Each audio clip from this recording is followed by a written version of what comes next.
quality concept.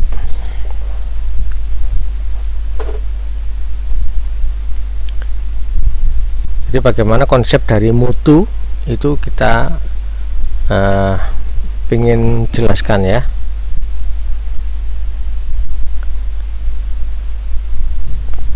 Nah, konsep mutu itu meliputi sebetulnya definisi, kemudian basic understanding, kemudian ada apa hubungannya dengan regulation and quality, kemudian ada aplikasi in the food industry, bagaimana aplikasinya di industri pangan. Yang pertama, apa itu kualitas? Ya, pertanyaan untuk menjawab apa itu kualitas itu kita harus menjawab what are the characteristics of quality product. Apa sih produk yang berkualitas itu? Kemudian whom does the quality is for? Sebetulnya untuk siapa sih sebetulnya kualitas itu? Kemudian apakah legal? Is it legal to set our own quality? Jadi apakah boleh sebetulnya kita itu men-set up produk kualitas kita sendiri gitu loh. Apakah maksudnya oh ini produk saya bermutu, kecap saya bermutu nomor 1 ya. Ini sudah produk saya bermutu. Contohnya kalau di halal itu produk saya 100% halal. Nah, apakah boleh semacam itu? Kalau di halal ya, kalau di halal sekarang tidak boleh. Nah, kalau di quality bagaimana? Kemudian who holds responsibility for quality? Siapa yang bertanggung jawab terhadap mutu itu? Ya, ini pertanyaan-pertanyaan yang akan kita jawab ke belakang. Yang pertama definisi ya. Definisi dari mutu itu adalah the totality of features and characteristics of a product or service that bear on its ability to satisfy implied or stated needs ya. Jadi sebetulnya adalah fitur kesemua dari fitur maupun termasuk karakteristik dari produk, tidak hanya satu tetapi keseluruhannya, totality, baik itu produk maupun service ya. Jadi sebetulnya tidak melulu rasanya atau penampakannya, tapi semuanya, totality, termasuk harganya. Or service, baik itu merupakan produk ataupun service that bear on its ability to satisfy implied or stated needs, yang dapat memenuhi ya, baik itu yang secara yang dinyatakan atau tidak dinyatakan, keinginan yang dinyatakan atau tidak dinyatakan. Itu menurut, jadi utamanya yang di sini adalah memenuhi needs-nya ini. Nah, siapa needs-nya? Itu adalah customer satisfaction ini, customer needs ya. Itu menurut standar. Jadi di sini ada ANSI and ASQC standard ya. Kemudian definisi yang lain itu dari standarnya ada dikeluarkan oleh salah satu ini beberapa tokoh yang bergerak di bidang kualitas ini, mutu ya. Contohnya adalah dari Juran mengatakan fitness for purpose or use, berarti kesesuaian dengan kegunaannya, penggunaannya.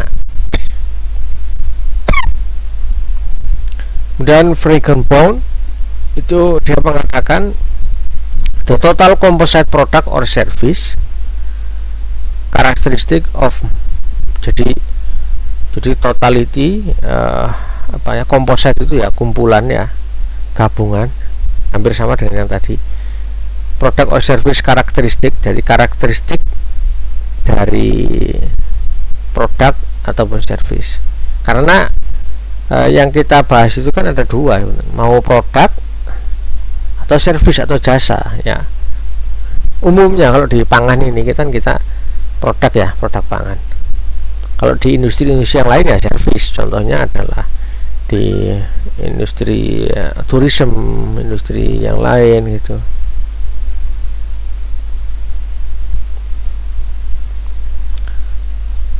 Karakteristik the total composite product and service characteristic of, jadi kumpulannya ini karakteristik dari meliputi marketing, engineering, manufacture and maintenance, through which the product and service in use will meet the expectation by the customer. Jadi semuanya ini dari usaha-usaha marketing, engineering, manufacture and maintenance itu yang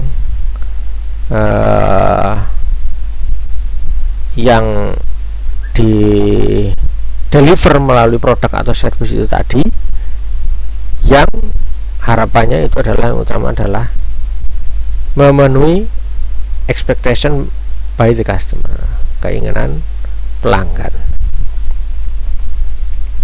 During fitness for purpose or use, kalau Crosby conformance to requirement, jadi kita memenuhi requirement, persyaratan ya. Persyaratannya siapa ya? Nanti ada macam-macam, ada persyaratan dari perusahaan itu sendiri, ada pelanggan, ada dari juga pemerintah gitu. Kolarik mengatakan mutu adalah terkait dengan mutu ya. Dia mengatakan two basic elements of quality are customer experience and producers creativity on quality. Ada dua basic elemen dari kualitas itu adalah customer experience and producer creativity on quality. Jadi itu adalah ada dua elemen yang dalam mutu itu. Yang pertama adalah customer experience, jadi pengalaman dari pelanggan, bagaimana sih dia terhadap produk kita kan gitu. And producer creativity on quality, jadi kreativitas dari produsen dalam kualitas itu. Yang terakhir ini kalau dari expert ya, yang terakhir itu dari Lunning, Marcellus and Jongen tahun 2002. Dia mengatakan quality is about to satisfy ya. Dia memenuhi atau memuaskan or exceed customer expectation. Betulnya dia tidak hanya memenuhi saja, dia malah lebih dari situ. Atau melebihi customer expectation. Jadi kalau pelanggannya mintanya apa, dia dilebihi, nah otomatis dia akan. Contohnya ya, sari apel mintanya itu kan ya sudah, mungkin untuk pasarnya pasar menengah itu ya yang penting seger dan kemudian terasa apel gitu ya. Nah ternyata dia ada exceed the customer expectation ya, mungkin di situ dia menambahkan soda atau karbonasi ya, atau kalau nggak karbonasi mungkin dia menambahkan proses vitamin C ini, apalagi dalam kondisi pandemi seperti itu kan exceed customer expectation. Jadi semacam itu. Sama dengan produk-produk yang lain ya, contoh-contohnya itu banyak. Anda bisa contohnya ada lagi sekarang lagi ngetren zaman online ini, itu adanya diskon awalnya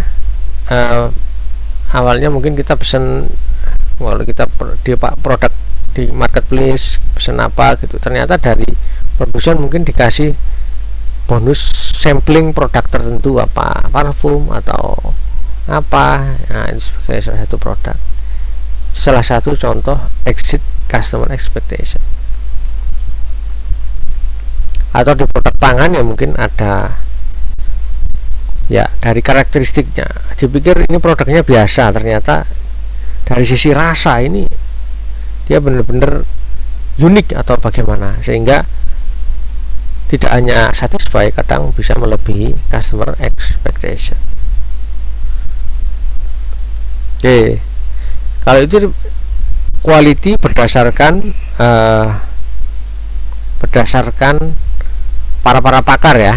Nah, menurut para pakar tadi dan standar dari mutu dunia ANSI. Nah, sekarang quality itu bisa didefinisikan menurut termasuk base-nya, apa namanya, menurut apa kan gitu. Kalau menurut produk ya, produk base secara produknya, basisnya maksudnya, basisnya apa.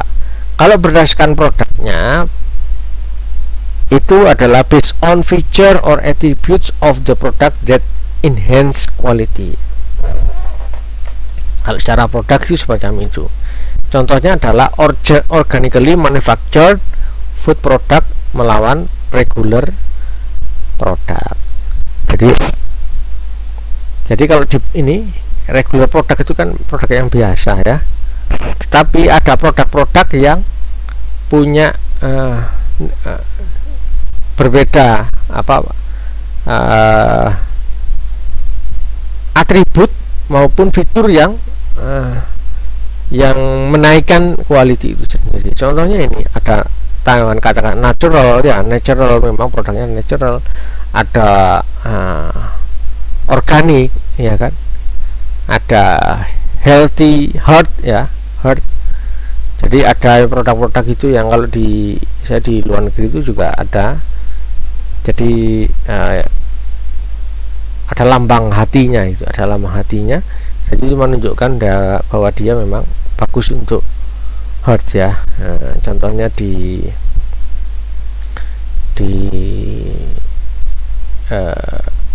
margarin ya, margarin. Kemudian ada fresh food ya, fresh food. Yang lain terkenal mungkin sekarang adalah imun, apa namanya,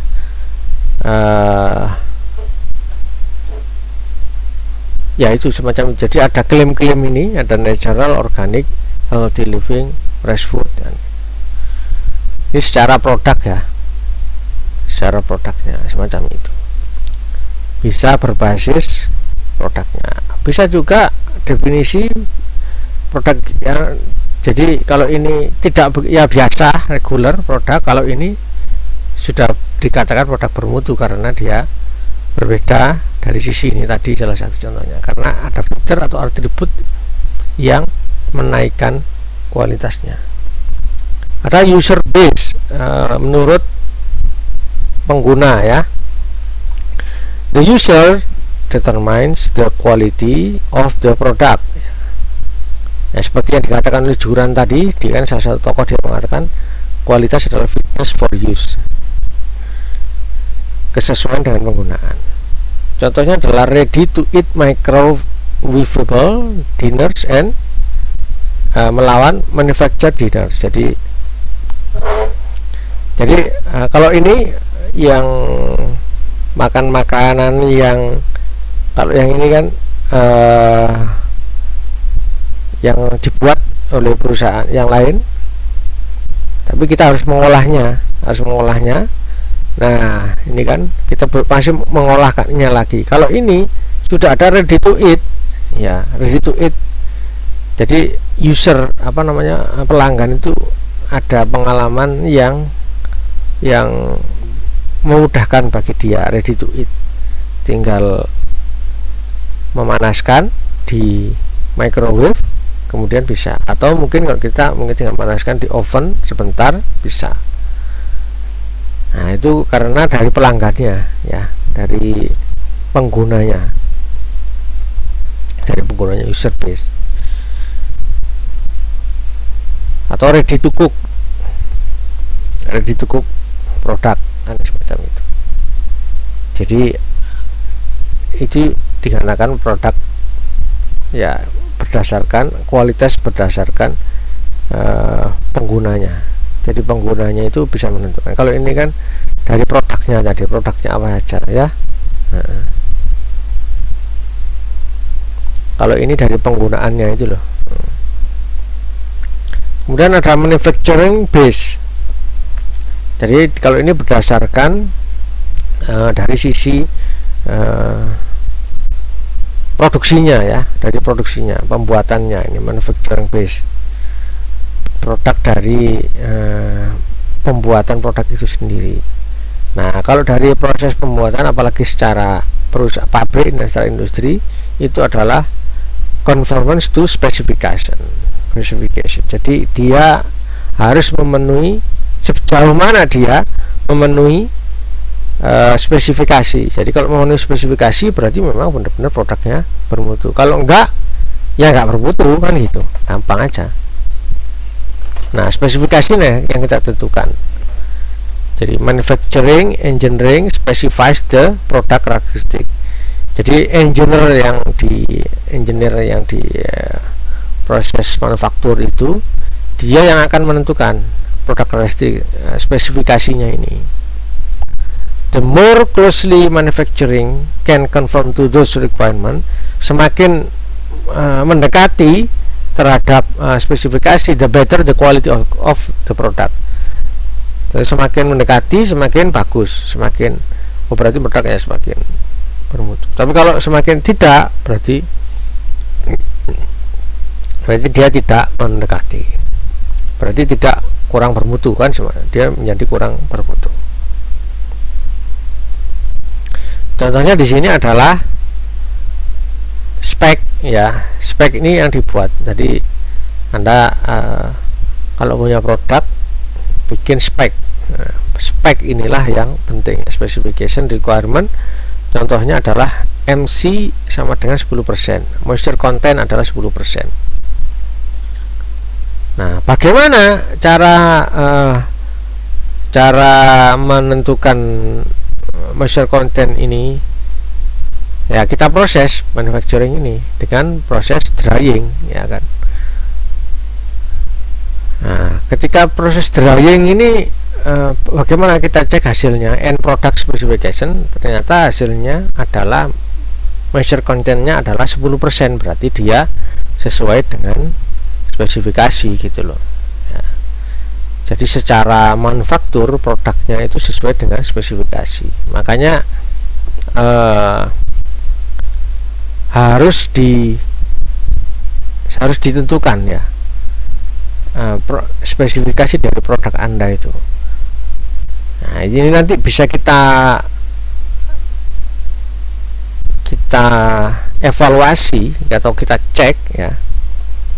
Jadi setelah, kalau ini kan plan ya, jadi ada siklus namanya PDCA, ini plan ya. Oke, kita speknya kita bikin 10%, moisture contentnya 10%. Kemudian do plan, do check action, PDCA. Plan do ya kita gunakan drying, plan do check, kita cek hasilnya, oh 10%. Nah, actionnya berarti sudah sesuai. Tapi kalau plan 10%, kemudian do proses drying, kemudian C cek, kontrolnya adalah mungkin di sini masih 20%, masih basah ya, berarti kita perlu action, perlu proses tindakan perbaikan. Di antaranya adalah mungkin proses dryingnya kurang efektif kan gitu. Makanya itu adalah pentingnya penetapan di awal dulu, berapa yang mau kita tuju. Kalau kita asumsikan Anda sebagai mahasiswa, harusnya Anda juga punya itu sebetulnya spek. Saya itu sebetulnya spek saya ini itu adalah lulus IPK 3,5 gitu. atau IPK 3,01. Nah, tentukan dulu di awal. Nah, kemudian ada proses itu. Tiap semester kita proses pembelajaran, kemudian kita end produknya bagaimana, KHS bagaimana, apakah menyusui atau enggak. Nah, kemudian perlu kita evaluasi. Ya hampir sama lah prosesnya macam.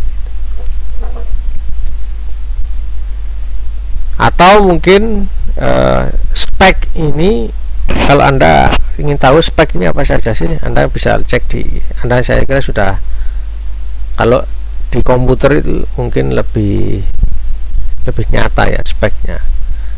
Jadi speknya produknya, dia prosesornya berapa, kemudian bagaimana. Kalau ini, kalau di prosesor, kemudian RAM-nya kan di komputer itu. Nah, kalau di pangan, produk-produk pangan ya biasanya proximat, kemudian kadar air, kadar lemak, kadar protein, dan semacam itu. Tapi ada tertentu mungkin dia mensyaratkan tertentu kadar jumlah total mikroba tertentu, bagaimana kan, seperti itu. Contoh kan kalau seperti ini Yakult itu jumlah mikroba probiotiknya itu berapa kan gitu. Nah, itu semacam itu manufacturing. Jadi tadi ada yang pertama adalah product base, kemudian ada user base, kemudian ada manufacturing base, kemudian ini ada yang keempat adalah value base. Value base itu berdasarkan value-nya ya. Ini hubungan antara price dan mutu ya, price and quality. The quality is the degree of excellence at an acceptable price and the control of variability at an acceptable cost ya. Ya, value comprises price and quality of product and service.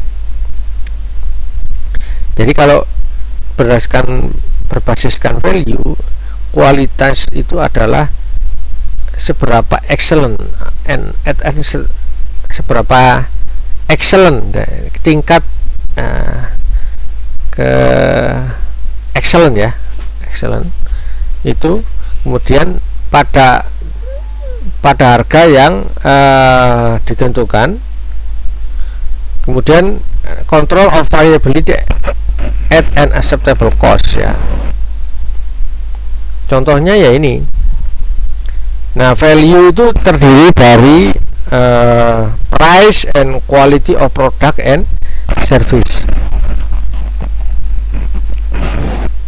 Contohnya adalah instant cup noodle. Sama-sama mie ya kan. Ini kalau instant cup noodle itu di minimarket itu ya 5.000 ya, 5.000, atau bisa lebih rendah, mungkin 4.000 tergantung rasanya. 5.000 bisa lebih tinggi di tempatnya. Sama-sama instant cup noodle, sama-sama. Contohnya lah, kalau boleh saya sebut salah satu merek itu, dia di serve di sama-sama instant cup noodle, Anda di serve di tempat pemandian umum atau di kayak di Jatim Park atau di Selecta atau di mana, itu kan dia lebih mahal, bisa sampai 10.000 ya kan, sama-sama.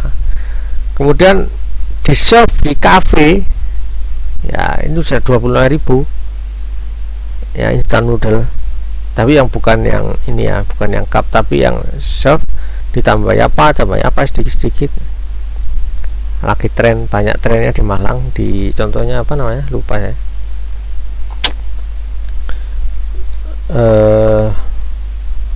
Nggak tahu sudah apa enggak ya.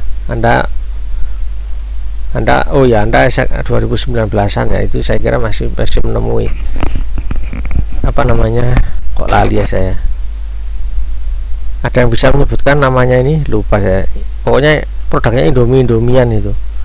Indomie yang terkenal di Malang itu apa sih, yang kayak pokoknya interiornya warnanya hitam semua itu loh, apa ya, kok lupa ya. Normal bukan Pak? Ya abnormal.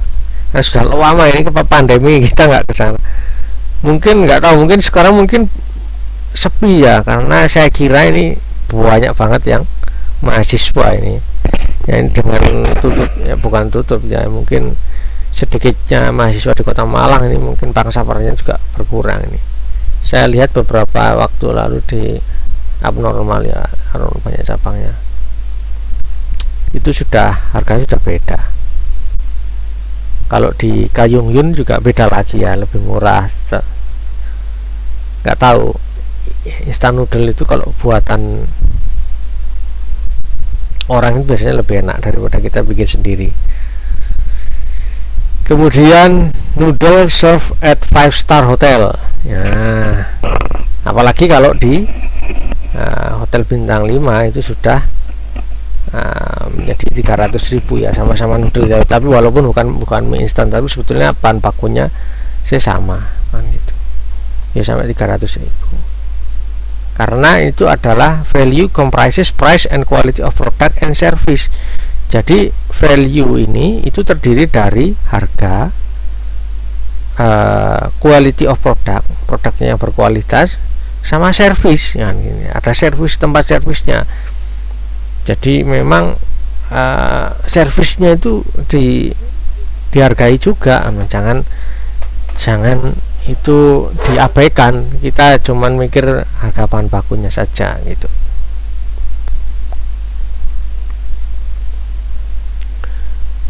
Oke, kemudian itu tadi definisi dari quality ya, quality definition. Sekarang konsep dari mutu.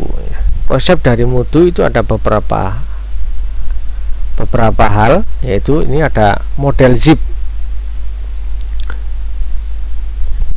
Van der Berg and Delsing tahun 99 menjelaskan mutu sebagai hubungan antara pemasok atau perusahaan yang menyampaikan produk yang memenuhi spesifik pelanggan, harapan spesifik pelanggan atau konsumen ya.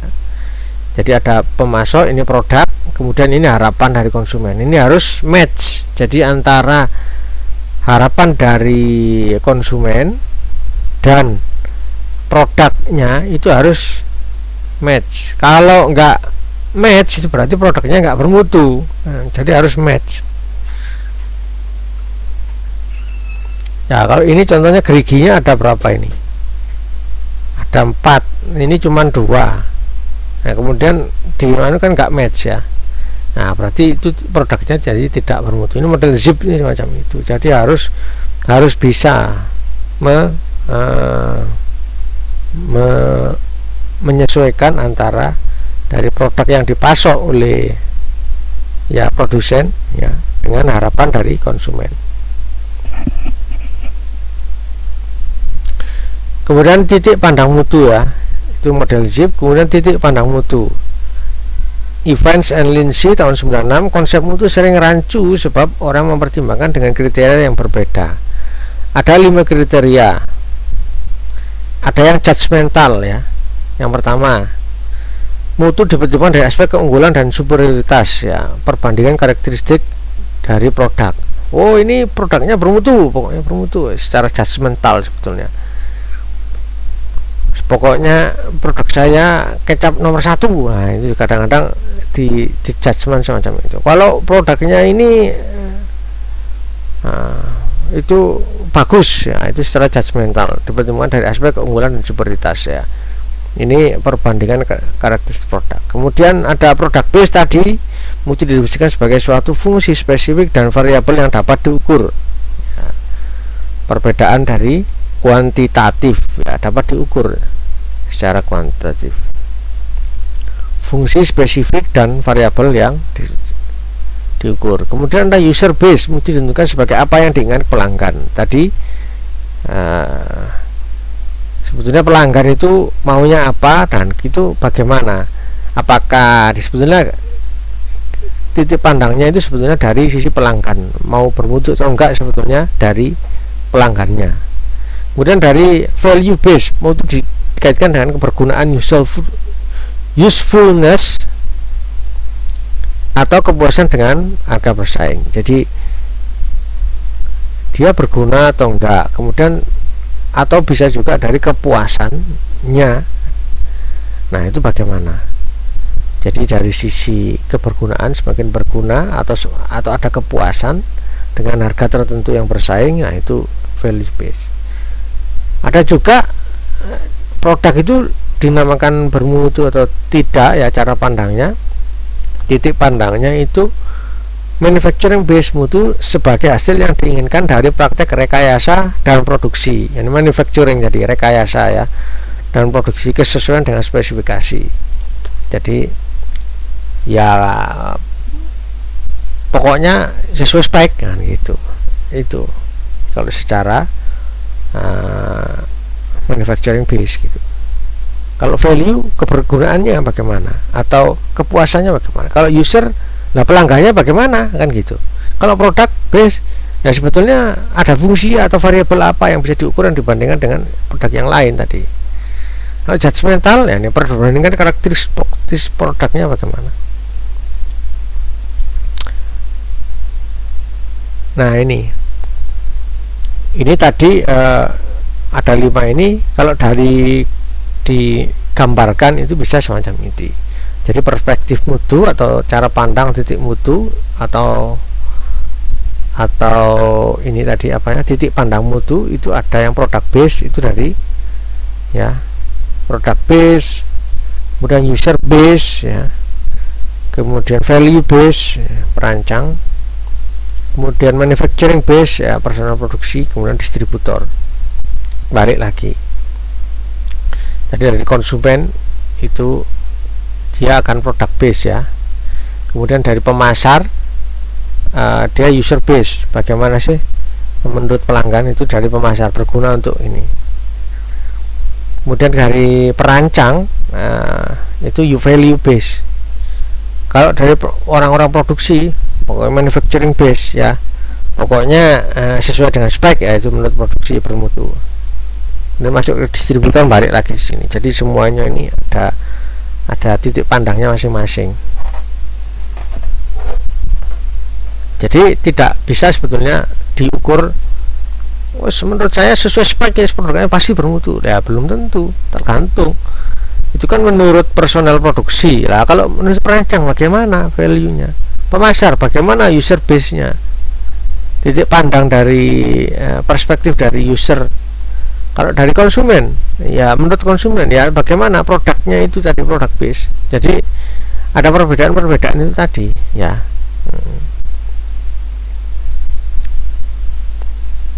Kemudian itu tadi titik pandang mutu, kemudian quality of design and quality of conformance ya menurut Juran tahun 1988. Quality of design, mutu rancangan. Sering disebut juga dengan mutu absolut. Menaikkan mutu rancangan akan meningkatkan biaya, tetapi dapat meningkatkan harga nilai lebih tinggi. Nah, contohnya mobil biasa dengan mobil mewah. Supercar ya, supercar itu kan sebetulnya rancangannya, desainnya itu kan dibuat istimewa dan padahal mungkin bahan bakunya ya nggak setinggi dari desainnya itu tadi, harganya itu. Tapi karena desainnya jadi wah ya dia harganya lebih tinggi ya. Contohnya Apple juga, produk-produk dari Apple baik itu iPhone dan sebagainya, sebetulnya harga jualnya sih harga produksinya bahan baku dan harga biaya produksinya mungkin berseberapa, tetapi karena desainnya wah kan gitu, sehingga dia bisa menaikkan harga jual. Makanya sebetulnya quality of design, mutu rancangan itu sangat penting juga. Bagaimana menaikkan mutu rancangan akan meningkatkan biaya. Ya mungkin ada biaya desain, tetapi nilai untuk ada perancangan ini bisa lebih tinggi, harga nilainya lebih tinggi sebetulnya, lebih tinggi nilai jualnya nanti gitu. Contohnya ya mungkin perhiasan juga bisa, perhiasan biasa, kemudian lempengan gitu kan, harga emas gitu. Tapi kalau sudah diukir dengan didesain dengan yang wah kan itu bisa menjadi mahal. Kalau di konteks di bahan pangan itu juga sama. Contohnya adalah keripik ini apa namanya, keripik singkong ya. Keripik singkong itu ada yang di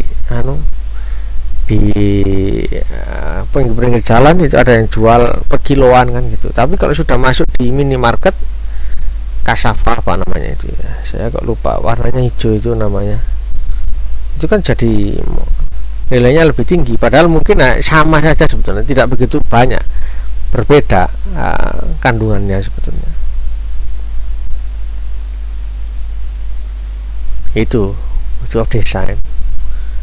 Bisa juga mungkin kalau mau produk-produk yang sama, cookies ya, cookies itu juga biasa kan. Cookies itu harganya berapa sih, mungkin biaya produksinya bikin cookies. Tapi kalau sudah dibuat didesain menjadi mungkin seperti lambang yang anak-anak suka, bikin mainan, kemudian cookies bentuknya mainan, itu kan anak-anak suka, jadi kita jual juga bisa lebih mahal kan gitu. Ya mungkin ada biaya untuk mendesain, termasuk mendesain alat mesin pencetaknya itu, tapi itu bisa meningkatkan nilainya menjadi lebih tinggi.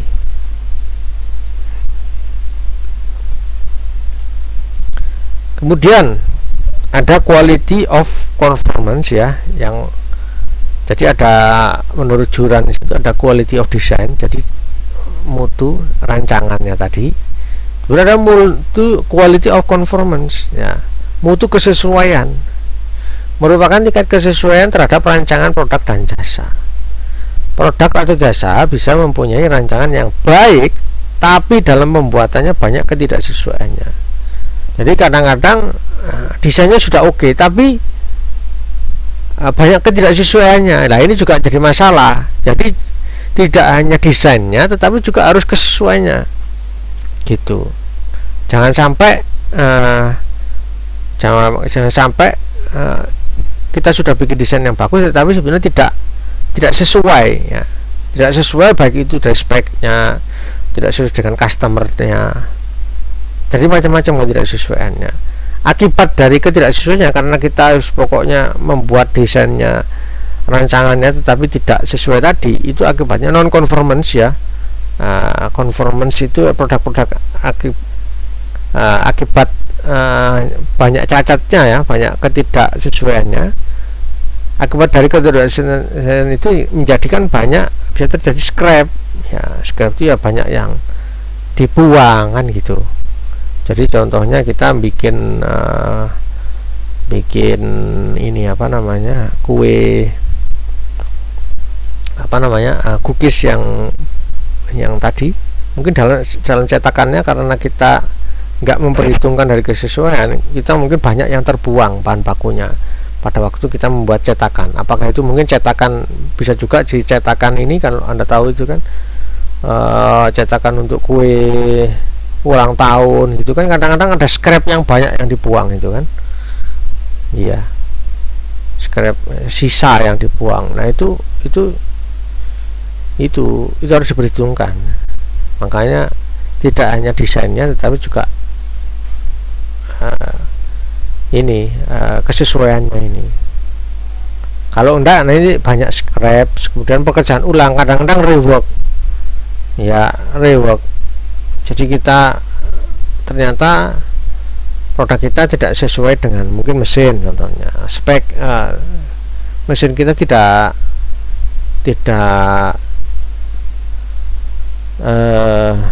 performance-nya nggak mencapai, akibatnya kita bikin lagi gitu, rework, kita proses ulang dari produknya, karena ya itu ada kecacatan itu tadi, penurunan mutu ya karena nggak sesuai, kemudian kita ada penurunan mutu. Awalnya jadi grade 1, jadi kita turunkan, kita jual menjadi grade 2. Ini kan jadi kerugian juga akhirnya. Kemudian jika lolos ke pasar tidak laku, kadang-kadang karena ya wis dijual aja, kemudian di pasar nggak laku ya, karena tidak sesuai tadi, tidak sesuai dengan customer need tadi kan gitu. Kemudian tingkat kesesuaian yang tinggi menurunkan biaya produksi per satuan produk. Tingkat kesesuaian yang tinggi menurunkan biaya produksi per satuan produk. Semakin sesuai, maka biayanya itu akan kita turunkan, bisa menurunkan biaya produksi per satuan produk. Jadi tidak biayanya menjadi bagus ya, biayanya menjadi bagus karena ada kesesuaian tadi kan gitu. Kalau tidak sesuai, kadang-kadang kita masih ada scrap yang tersisa, nah itu menjadi biaya jadi mahal, makanya harus sesuai. Oke, adonan sekian ini nanti bisa jadi sekian, pas gitu. Tapi kalau adonannya lebihan, nah ini jadi masalah, makanya harus kesesuaian. Kita utuh desain sama sesuai, quality of design sama quality of conformance. Kemudian ada yang model Kano et al tahun 1984, dia mengatakan tipe persyaratan mutu pelanggan. Ya, jadi menurut Kano ini itu di sini ada yang sini model Kano ada yang persyaratan itu dipenuhi itu semakin puas ya kan gitu. Kemudian ada yang dinyatakan ini, ada yang tidak dinyatakan. Jadi ini yang di sini yang tidak dinyatakan, kemudian di sini yang dinyatakan refill ya. Kemudian ini puas, ini persyaratan tidak dipenuhi, ini persyaratan yang dipenuhi. Jadi ada yang produk itu yang garisnya semacam ini. Jadi antara persyaratan dipenuhi dan puas itu dengan adanya dinyatakan ini tadi. Tapi kalau ini ada yang persyaratannya dipenuhi tapi tingkat kepuasannya dia rendah ya, karena ada yang tidak dinyatakan kan gitu. Kalau yang ini dia produknya puas ya, puas walaupun persyaratannya tidak banyak yang tidak dipenuhi kan, masih belum ini. Sebenarnya yang ideal yang seperti ini. Jadi memang sudah pernyataan dari pelanggan itu dia menyatakan, oke, saya sukanya produknya semacam ini, kemudian persyaratannya kita penuhi sehingga dia juga puas. Ini yang ideal semacam ini. Tapi ada produk-produk yang semacam ini ya, ada yang semacam ini. Ini model Kano ya. Jadi nanti Anda bisa mengidentifikasi produk-produk apa yang tidak linear semacam ini, tetapi malah semacam ini. Kemudian ada sebaliknya. Nah ini penelitian dari Kano. Atribut mutu itu ada intrinsik dan ekstrinsik ya.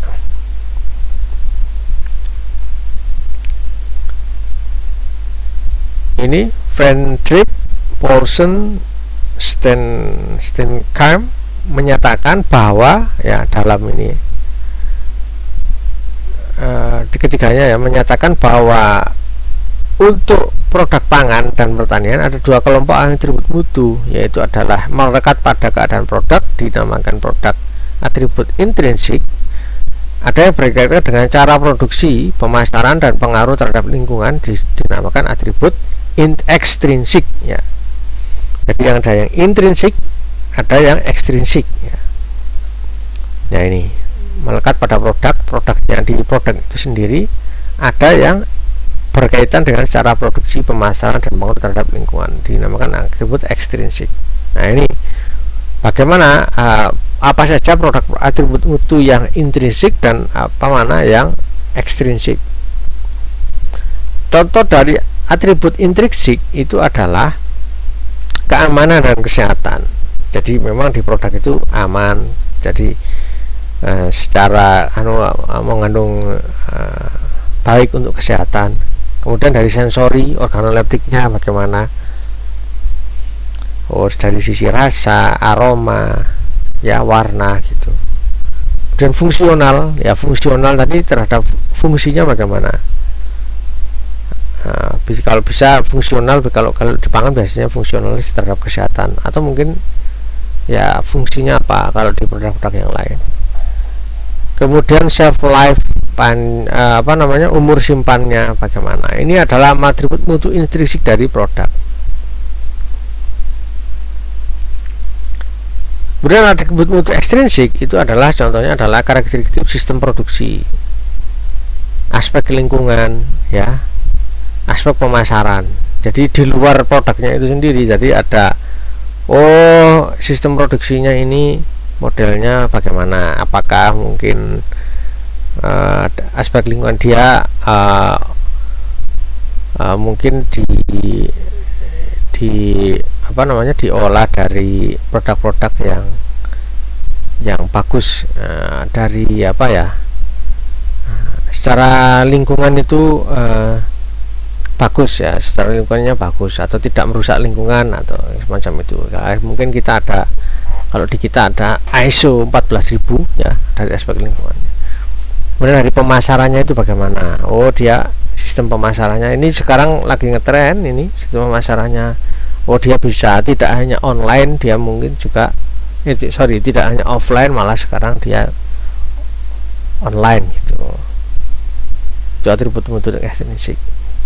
Sistem produksinya, ini bisa ya macam-macam, ya. Kalau di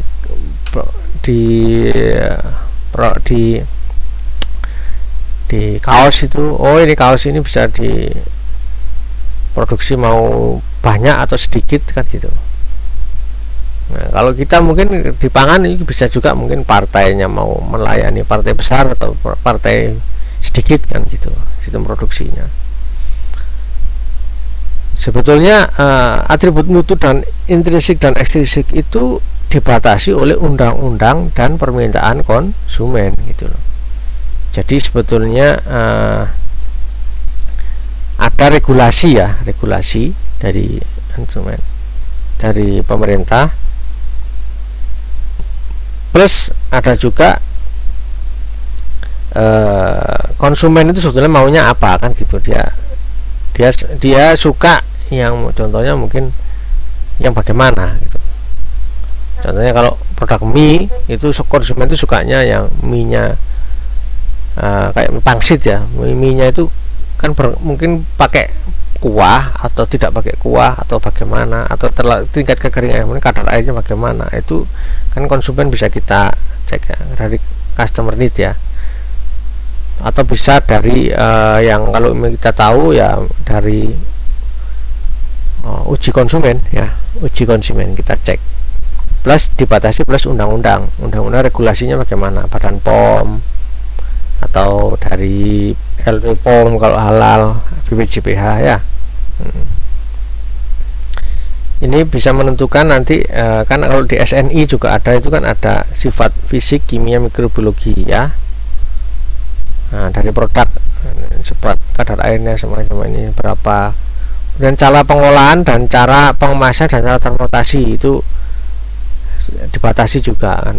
Mau suhu kamar, suhu kan gitu, ya, penanganannya suhu kamar atau ini semuanya harus di freezer atau rantai dingin atau rantai beku atau suhu normal gitu. Kalau masih suhu, ya,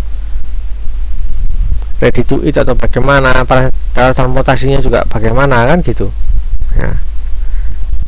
Kalau di sini bisa langsung, ini pembatas ini bisa mempengaruhi langsung, dibatasi oleh kan ini mungkin contohnya dibatasi oleh undang-undang, mungkin pemasaran contohnya PPKM, tidak bisa online, harus bisa offline, harus online, kan gitu, atau online harus ada pajak untuk bagaimana, kan semacam itu.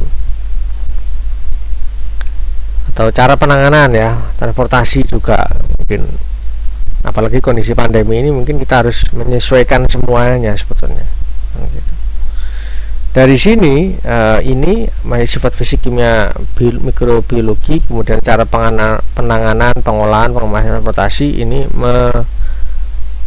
mempengaruhi mutu intrinsiknya, produknya intrinsiknya. Kemudian dari sini dia bisa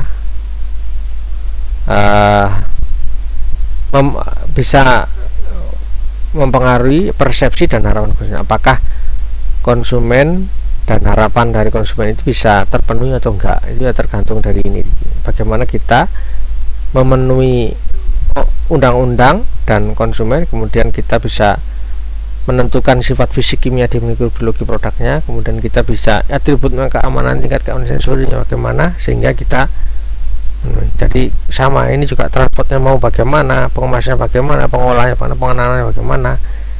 Ini kan berpengaruh terhadap fungsional, keamanan sensori dan sebagainya ini, sehingga memilih konsumen. Dan atribut mutu intrinsik ini juga mempengaruhi di sini juga kan, itu cara transportasi kan, pemasarannya bagaimana tadi sama. Ini juga dimension. Sekarang kita lanjut dimension of quality. Jadi dimensi dari mutu itu ada macam-macam ya. Ada dimensi desain tadi sama conformance tadi, masih ingat tadi ada dimensi of quality, ada dua, design sama conformance.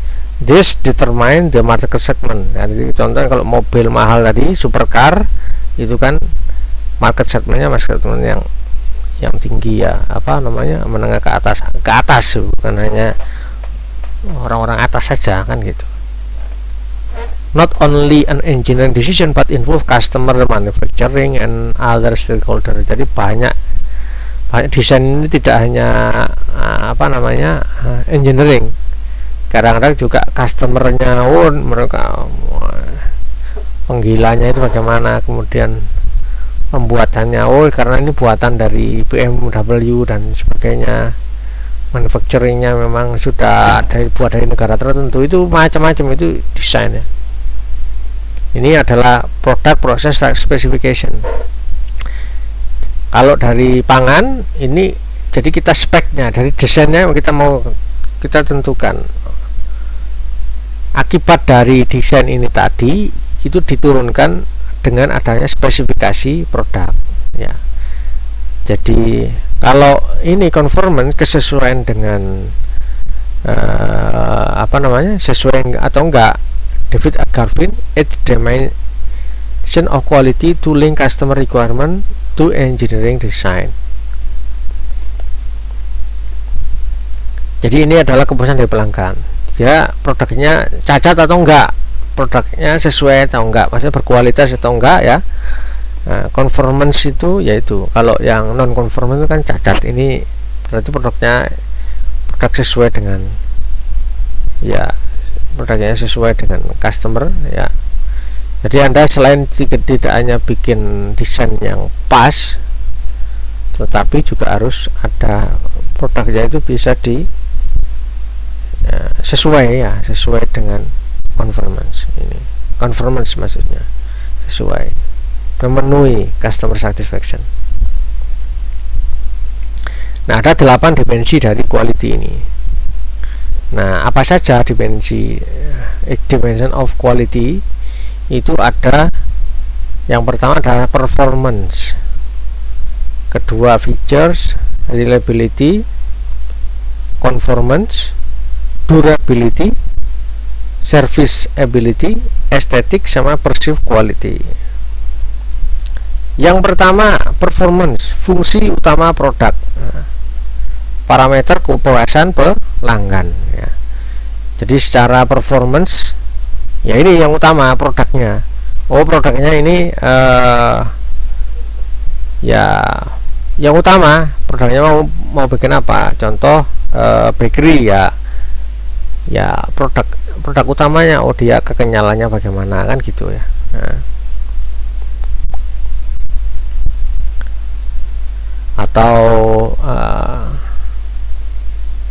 ya seperti parameter kepuasan dari pelanggan ya, kelembutannya kan gitu. Kemudian fiturnya itu mungkin ada tambahan fungsi atau kinerja. Oh ternyata rotinya itu punya tambahan fungsi, mungkin dia ada tambahan tertentu, mungkin bukan roti ya, mungkin kalau ya yang mungkin yang lebih minyak ya, contohnya minyak ya sudah bisa untuk menggoreng utamanya kan ya, untuk bahan menggoreng minyak goreng itu. Tetapi fiturnya dia mungkin ada tambahan vitamin A ya, vitamin A nya itu tambahan fungsi itu kinerjanya. Reliability kemudian produk waktu bekerja, tidak bekerja dalam waktu yang tertentu. Contohnya kalau misalnya mobil itu, mesin mobil tidak ngadat pada tanjakan, nah, reliable apa enggak ya? Ya kalau mesin mobil tidak ngadat pada tanjakan. Kalau minyak ya mungkin tidak gampang menggumpal di suhu kamar ya. Atau kalau di kalau tepung itu tidak gampang menggumpal lah, tidak gampang menggumpal, makanya butuh ada anti caking, itu kadang-kadang ditambahkan kalau di bahan tambahan pangan karena dia produknya mudah menggumpal. Sebetulnya tidak mempengaruhi performance kan tepungnya itu, termasuk kalau fungsi kinerja mungkin tepungnya mengandung kita tambah apa gitu kan, mengandung vitamin apa kan gitu, atau sudah ada tepung terigu yang sudah self rising flour, itu apa ya, yang sudah ada pengembangnya, bahan pengembangnya. Ini tepungnya utamanya ya tepung, kemudian ada tambahan itu tapi reliability, dia tidak mudah menggumpal, itu namanya reliable ya kan. Nah, kalau mesin, kalau mobil, reliable-nya itu ada tidak ngadat pada tanjakan ya. Kadang di TikTok sekarang lagi ngetren, ada salah satu mobil tertentu ditanjakan, di medsos ya, ditanjakan dia nggak naik kan gitu. Tapi kalau kembali lagi ke fungsi pangan tadi, mungkin dia tidak gampang mudah menggumpal. Kalau minyak dia tidak, ya sama menggumpal. Biasanya sih minyak kelapa ya semacam itu. Tapi sebenarnya kalau kita paham ini nggak ada masalah ya, nggak ada masalah sebetulnya. Sama kalau di sari apel itu mungkin ada endapan cloud ya. Sebetulnya nggak ada masalah, tetapi kalau ada itu mungkin lebih bagus itu. Label ya. Atau conformance, kesesuaian dengan standar ya, mungkin kita sesuai dengan standar dari produk itu bagaimana, ini kadar airnya, kadar protein dan sebagainya. Kemudian durability ya, expired produknya berapa lama jangka waktu pemakaian. Serviceability, kemudian layanan ketika dibutuhkan ya, mungkin bisa online, bisa offline kan gitu. Estetik, keindahan, sifat sensoris, mungkin dari sisi kemasannya bagaimana kan itu, atau sifat sensoris kalau produknya itu mungkin warnanya bisa bagaimana. Perceived quality, mutu yang dirasakan atau persepsi konsumen, mungkin kalau dari perceived konsumen, produk A ini pasti bagus, nah itu namanya perceived quality. Kalau produk dari Apple itu pasti bagus ya, padahal kan kita harus tahu, dicek dulu. Malah kadang-kadang itu kadang-kadang kalau saya sendiri mengatakan komputer gaming itu lebih, dengan harga yang sama, komputer gaming itu lebih berkualitas ya menurut saya daripada MacBook ya mungkin macam itu. Tapi ya itu makanya karena kita masih ada perceived quality tadi kan gitu. Perceived quality, mutu yang dirasakan oleh persepsi konsumen. Reliability ini konteksnya ini bisa jadi produknya dia reliable apa enggak. Reliable itu daya dia itu kemungkinan produk itu ada enggak tidak bekerja pada waktu tertentu itu. Ya mungkin tadi karena ngumpal tadi atau bagaimana.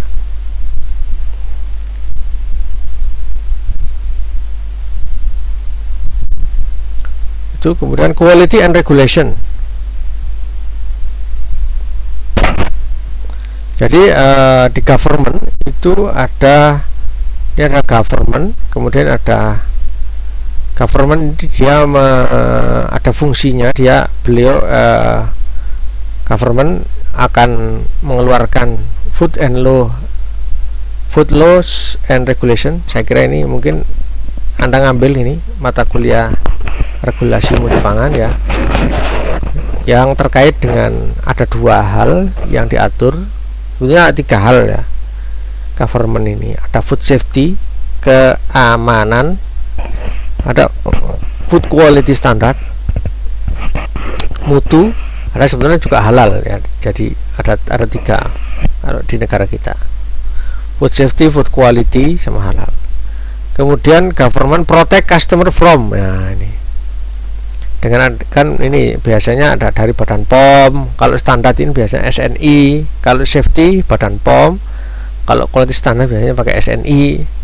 Kalau juga ada di asosiasi kalau nggak ada ya.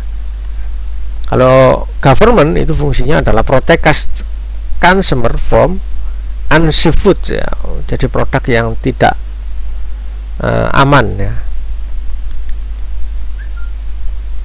Jadi dengan adanya ini tadi itu kita diprotek itu. Kemudian yang kedua,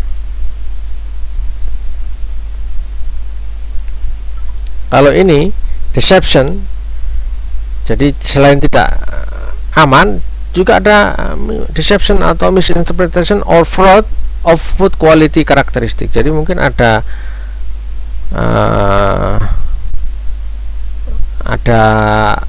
apa namanya penyalahgunaan.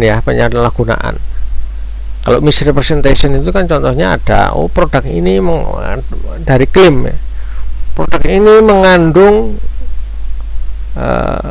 antioksidan, wah setelah dicek kan blendes atau ternyata enggak kan, gitu kan, jadi misrepresentation ya.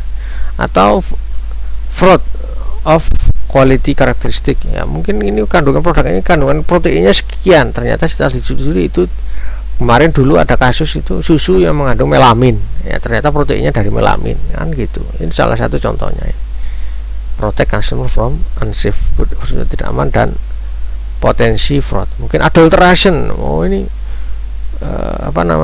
madu ini murni ya, ini murnian harus dijelaskan gitu. Nah ini kan legal framework ya, government. Kemudian provide consumer with confidence in the safety and quality of food, sehingga dengan fungsi dari government itu bisa menjadikan konsumen itu confidence, percaya diri, jadi percaya, confidence dari produknya itu menjadi aman dan berkualitas. Ensure that food are fit for human consumption, jadi produknya itu jadi aman untuk dikonsumsi.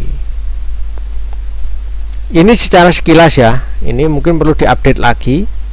Food laws in Indonesia ini yang undang-undang pangan, contohnya ya, undang-undang pangan. Kemudian SNI ya, SNI itu kemudian mutu pangan ya, tapi ini nanti Anda cek di mata kuliah regulasi pangan, itu sudah lebih update ya. Ini secara sekilas undang-undang pangan. Jadi ada SNI, ada regulating bodies ya. Jadi kalau undang-undang pangan itu, kemudian ada SNI ya, biasanya kalau kita mau bikin apa itu harus cek SNI nya bagaimana, mutu pangan. wajib, ada yang wajib, ada yang sukarela, ya.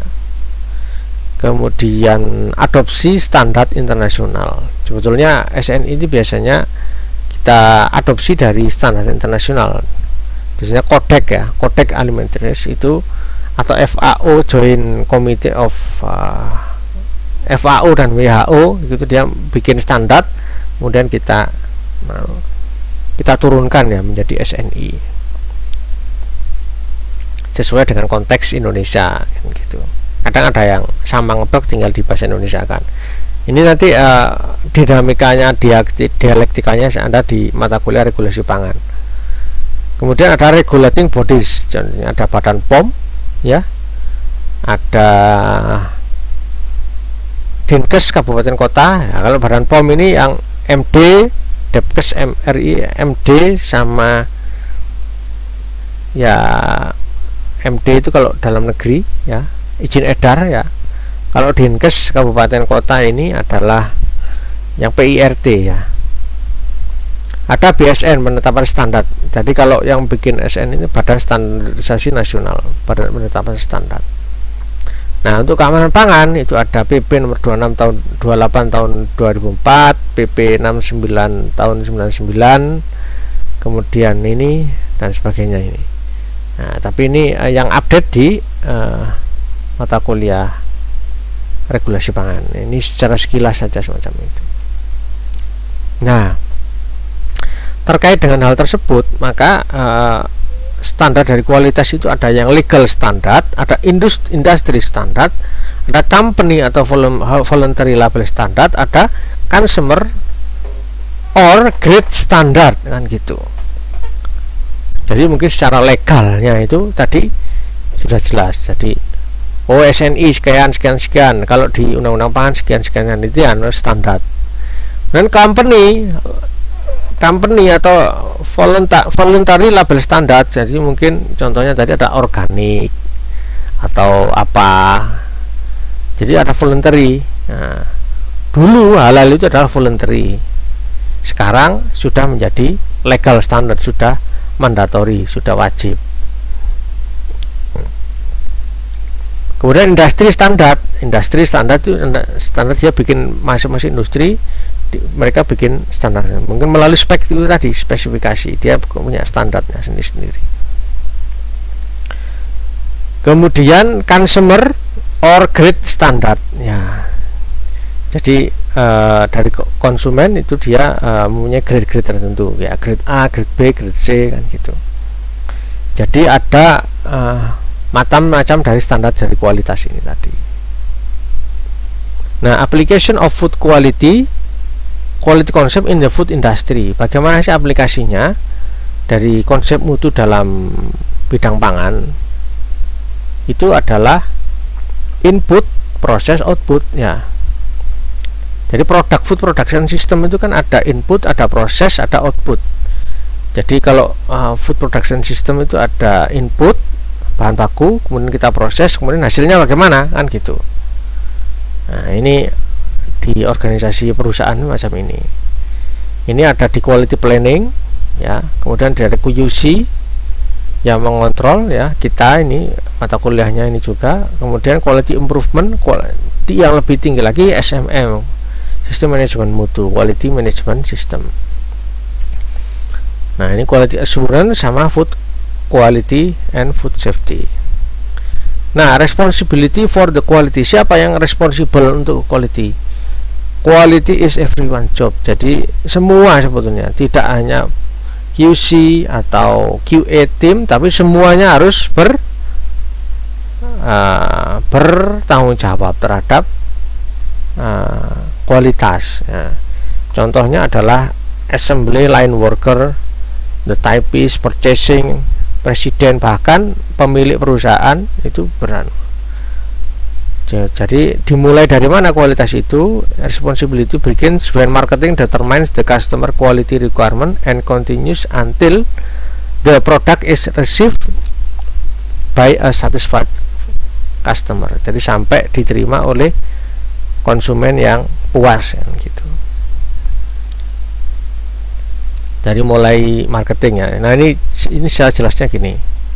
Jadi customer produk kualitas itu mulai dari marketing, kan dia dapat input dari ini sini ke marketing, desain procurement. Oke, kita mau beli barangnya apa, pembelian, kemudian di proses desain ya, kemudian berproduksi, di testing, packaging, product service, masuk ke customer. Terus ini semuanya ini everyone's job ini kan gitu. Marketing, evaluate the level of product quality that the customer wants, ya, needs and is willing to pay for. Jadi tugasnya departemen marketing itu mengecek, mengevaluasi, oh produk kualitasnya ini seberapa yang diinginkan oleh customer. Jadi ya, dia harus mendengarkan masukan dari customer, what the customer wants kan gitu. Kemudian provide quality data, dia punya data kualitas. Sekarang dengan AI, artificial intelligence, dan kita bisa cek itu sebetulnya bukan AI, dengan data mining sekarang kita bisa tahu lebih canggih lagi, tidak perlu kuesioner apa, kita dengan data, dengan perilaku konsumen, dengan data-datanya, pembeliannya ini kita bisa tahu itu sebenarnya marketing, sehingga kita helps determine the quality requirement. Makanya penyedia marketplace yang besar termasuk GoFood atau Shopee Food atau apa itu, mereka sebenarnya punya data besar itu yang ini provide quality data. Sebetulnya orang itu trennya itu mana sih, pengennya yang seperti apa kan gitu. Itu mereka itu sebenarnya ya penguasa ya ke depan, karena siapa yang pegang data dia yang memenangkan persaingan kan gitu. Makanya marketing ini penting gitu, tidak hanya dia jualan saja, sebetulnya yang penting juga ini provide quality data. Design engineering, translate customer requirement into operating characteristic, spesifikasi, and then product. Jadi setelah dapat dari customer tadi, marketing, kemudian dia sebetulnya apa sih, kalau sebetulnya secara karakteristik, oh yang dimaksud itu kekenyalan itu maksudnya kadar airnya sekian atau viskositasnya sekian. Nah itu design engineering yang menukan, oh speknya sebagian itu menjadi operating karakteristik, oh semacam itu. What material to be used, oh berarti untuk itu berarti kita butuh tepung sekian yang kadar proteinnya sekian dan sebagainya. No design is perfect over time. Ya udah, segera aja didesain. Kita kalau segera aja desain, jangan terlalu nunggu perfect, tapi nanti lama-lama kita perbaiki. Tapi kita dasarnya dari marketing tadi, apa customer need tadi. Nah procurement kemudian dia berdasarkan dari tadi dia membuat standar material. Oh pembelian, oh ini bahan baku yang kita di sini, kita hardwarenya, mesinnya, minor component, major component, capable supplier, supplier yang pemasok kita, oh ini single atau multiple atau bagaimana ini, supaya terus kemudian proof of conformance to quality standards, concern of total cost not price. Jadi pembelian ini total cost dari produk, bukan price harganya dari bahan-bahan, tapi semuanya nanti total cost ditentukan ya, bahan pembelian. Minor components, major componentsnya apa ya. Jadi juga menyeleksi supplier, oh ini sudah bagus atau enggak kan gitu. Dicek dia mampu enggak memenuhi ya, dengan standar itu tadi. Proses desain. Nah, proses desain dia develop proses and procedure, proses selection, development, production planning. Ya dia mengatur, membuat mesinnya bagaimana, kemudian suhunya berapa dan bagaimana itu. Kemudian design review, anticipate quality problem. Jadi harus dicek, diantisipasi, jangan sampai itu bermasalah ya. Cost, quality, implementation, time and efficiency. Dia harus mempertimbangkan dari harga, biaya ya, mutu, kemudian waktu dan efisiensi. Ya itu efisiensi itu sangat penting. ya mungkin ya rendemennya berapa kan, seberapa efisien, karena itu mempengaruhi total biaya nantinya. Nah ini proses desain yang akan mendevelop. Harusnya pemanasan cukup 5 menit kok jadi 7 menit. Nah apakah bisa itu jadi 6 menit atau cuma 5 menit, harus dicek. Nah itu contoh, ini desain review mereka yang akan mendesain. Nah production, ya ini quality cannot be inspected into a product, it must be built into the product. Ya yang produksi, departemen produksi inilah yang ngecek gitu. Ya yang memproduksi, oh ini beratnya sudah sesuai atau enggak, harus dicek itu sesuai dengan spek. Post line supervisor, ya makanya perlu adanya kita training itu operator-operator itu terhadap kualitas. Nah, inspection and test, quality cannot be inspected into a product, it must be built into product, ya makanya perlu dicek ya, dan di-compare, dicek quality appraiser. Makanya nanti akan ada SQC, statistical quality control, ya for improvement. Dicek. Ini Pak Kiki nanti setelah UTS itu SQC. Jadi secara statistik itu bagaimana, masih dalam spek atau sudah di luar spek, ya itu perlu dicek terus menerus. Packaging and storage, ya preserve and protect product handling during loading, ya harus proper storage, ini suhunya berapa, kemudian kondisi menyimpannya bagaimana kan gitu. Product service, ya ini juga penting, bagaimana kita mendeliver ke customer ini, apakah ada bundling atau bagaimana strategi servisnya kita bagaimana, atau kalau ada komplain itu bagaimana, ya ini bagaimana cara membuat customer yang tidak satisfied menjadi satisfied. Nah, itu dari product service, apakah dibuat apa kan gitu, itu harus bisa di quality assurance, no direct responsibility, dia sebenarnya tidak bertanggung jawab langsung, tetapi dia responsibility adalah quality continually evaluate the effectiveness of the quality system. Jadi secara terus menerus mengevaluasi sistem, continuous improvement, apakah sistem ini sudah jalan apa benar apa enggak. Nah dia akan mengassist or support other area responsible for quality, dia akan membantu dan mendukung area yang lain untuk yang berhubungan dengan quality. Jadi gimana saya supaya bisa, mungkin produksi kesulitan memenuhi spek berat dari produk, nah itu mungkin dia akan membantu. Nah ini secara umum itu ada quality control itu di tengah, ya quality control and food safety, kemudian kita naik lagi quality assurance, naik lagi quality management system, sistem manajemen mutu, kemudian business management system. Kalau ini adalah quality program kita, ya kemudian ini ada documentation and implementation quality assurance. Kalau QMS quality management system itu audit, ada accreditation. Kalau ini ada business management system itu adalah organizational environment kan gitu.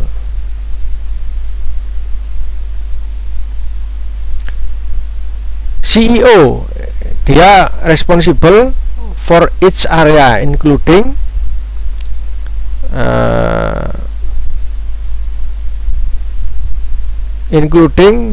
QA, ya quality assurance, ya must be involved directly in the quality effort, quality improvement project, recognition ceremonies. Jadi kalau ada yang berhasil, yang punya terhadap kualitas, harusnya dirayakan, dikasih penghargaan. Kemudian employee meeting, writing the monthly newsletter, ya mungkin dia bikin tulisan tentang CEO, dia harus ikut, jangan terserah bawahan gitu ya, pimpinan juga harus ikut, ya. Kemudian measurement of quality performance, sebenarnya quality-nya itu bagaimana, quality sudah taraf bagus atau kita sebenarnya cuma biasa-biasa, jadi harus mengukur dan meningkatkan. Ini customer satisfaction, quality measure hard, quality customer satisfaction, quality measure hard index. Kalau customer satisfaction itu soft index, ya. Jadi indices ya. Kalau quality itu kan hardnya, secara hardnya bagaimana. Sebenarnya kalau customer satisfaction itu attitude perception. Good service menjadi happy customer, menjadi customer menjadi retention, balik lagi ya, ini itu penting, harus makan dia akan beli lagi.